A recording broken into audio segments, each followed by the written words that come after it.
Greetings friends, it's me, Wayman. Welcome to another video and episode of Judges for Dummies. So in the previous video, we had the introduction of the Gideon cycle, which runs from Judges 6 to 8. A lot of interesting stuff going on here. So we'll get right into the meat of things, because what I would like to do is read a text from the Babylonian Creation Epic that would apply to Judges 6. And you say, wait a minute, what do you mean?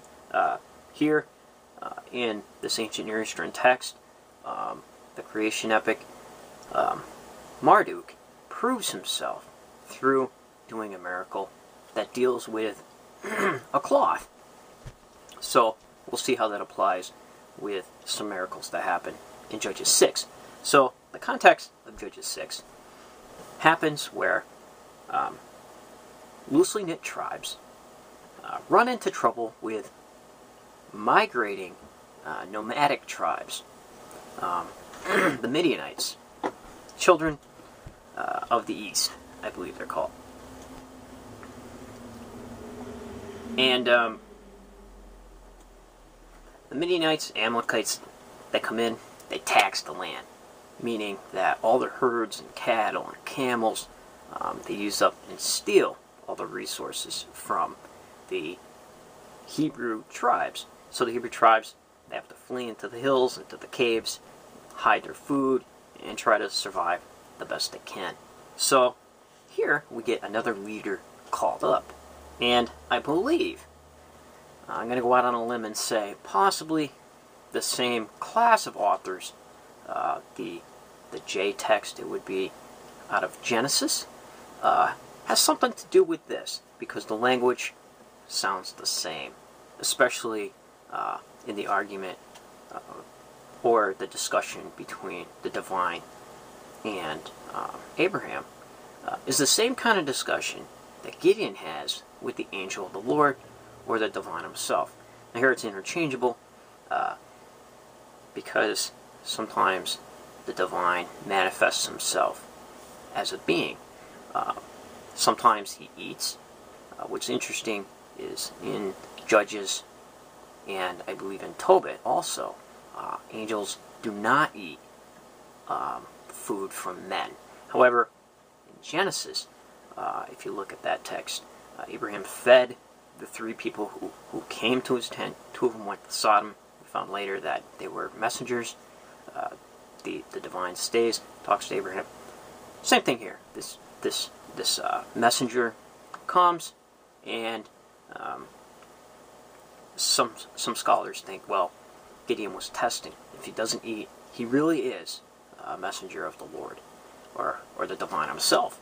Because we get the response, oh no, I have seen a God, and now I'm going to die. But the divine says, no, that's not going to happen. Also, in Greek culture and religion, they believed that if they seen the divine in all their glory, that they would perish or burn. And I believe even the mother of Dionysus, that in fact happened to Dionysus, I believe, is the twice born also from his mother, and also out of the thigh of Zeus. So those ideas and theology were pretty popular. So what happens is he's called up. We get the calling. You can compare this to the calling of Moses, where he's trying to be pious. He's trying to put himself down. He's like, why are you calling me? I can't do this. I can't do that. And the divine says, yes, you can. And so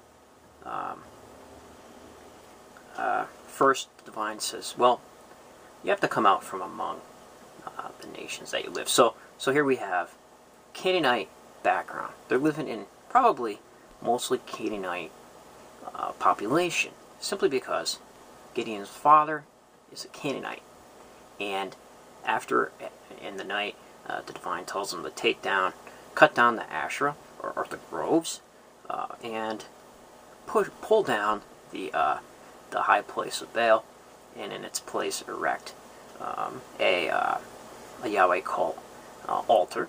So here we're coming out of the assimilation, self-identity, national identity to be restored, on who they were. So he does that at night. He didn't do it in the day. He did it at night. Townspeople come. And Gideon, if you look in the text, even gets a name change from this that deals with Baal. Baal will prove. So the people say, we're going to kill you for taking down our cultic place. Gideon's father says, no. If Baal wants him dead, he'll do it himself. So also in the story, Baal does not kill Gideon. So it shows kind of kicking the side to the deity Baal. So they let him alone. And then in the end, Gideon says, if you want me to go to war, I need another test. Okay, the angel didn't eat my offering that I gave. Instead, he used the broth as a libation and used the food, set it up in fire from the rock. The angel strikes the rock, fire comes up, devours the food. So you get kind of hints of also what happens in the competition on the mountain between Elijah and the followers of Baal, which is really interesting. So there might be something going on with that. So Gideon says, well, I'll lay out a fleece, and if there's dew on the fleece in the morning, then I'm supposed to go. So he wrings it out. He gets a whole bowl of water. So then he says, well, I need one more sign. And how he addresses the divine and asks him, he says, if it doesn't anger you. So like I said before, he had the same reply to Abraham. Don't be angry with me, but I'm going to ask you one more time to do this because I really need to be sure, or because I'm lingering on this topic. Don't be upset with me. So he switches it around. The fleece is dry. Everything else is soaking wet in the morning. So then he knows. And he calls the people together, and he rallies the tribes. And then it goes into the selection of the army. So getting into this creation epic, here's tablet 5. This is out of the book Ancient Near Eastern Texts Relating to the Old Testament. A friend purchased this book for me a long time ago. It's awesome. If you can pick it up on Amazon, I would suggest. It's just full of ancient Near Eastern literature in relation to the Old Testament. I love ancient Near Eastern texts. And so what we have going on here is the assembly, the heavenly council, having a council and promoting Marduk. And here in Tablet 5 you even have a holy war hymn, kind of like we've seen in Judges 5. So here, halfway down, line 20, on Tablet 5 of the Creation Epic, Lord, truly thy decree is first among the gods. Say but to wreck or create, and it shall be. Open thy mouth, the cloth will vanish. Speak again, and the cloth shall be whole.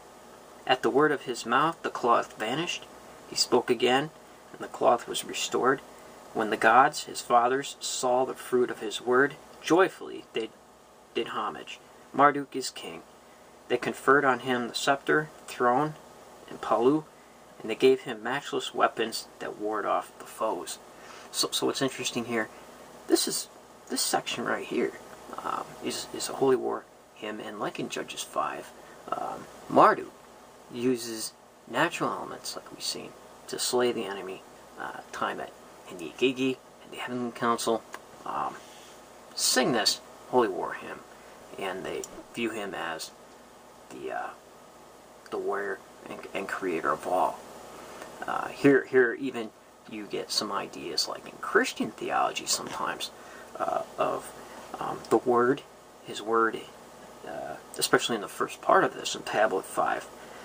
They erected him a priestly throne, facing his fathers. He sat down, presiding. Thou art most honored among the great gods. Thy decree is unrivaled. Thy command is Anu.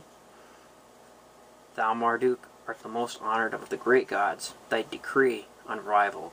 Thy word is Anu. Meaning, his word is as good as the great God, Anu. So, there you have it, friends. Take care, and remember, everybody's thinking alike, and somebody isn't thinking.